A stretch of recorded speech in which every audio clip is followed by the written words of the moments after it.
இது வரைக்கும் 3000 பிரான்ச் கிட்ட இருக்கு, 3000 ஏடிஎம்ஸ் கிட்ட இருக்கு. ஓகே, 20,000 கோடி 2,000 கோடி கடப்படுனால 20,000 கோடி ஃபுல்லாவே கிராஷ் ஆயிடுச்சு. ஏன்னா அது வந்து இன்டர்னல் ஆடிட்டிங், எக்ஸ்டர்னல் ஆடிட்டிங் வந்து அது ரொம்ப அக்யூரேட்டா இருக்கும். ஸோ பயமா இருக்கு, அந்த ரீசனால அது வந்து பயங்கரமா விழுந்துச்சு.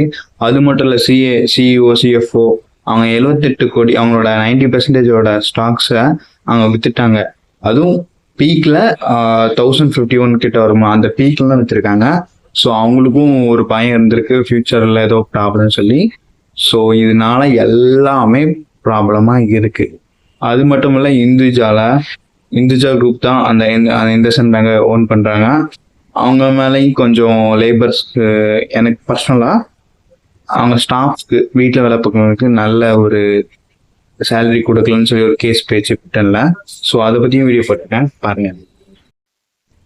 இப்போ அந்த ஸ்டாக் வந்து எஸ் பேங்க் கிட்ட வந்துச்சு 50,000 crore.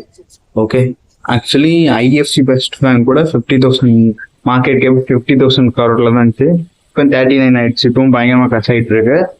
ஸோ பேங்கிங்லாம் பயங்கர டைட்ல இருக்கு, பார்க்கலாம்.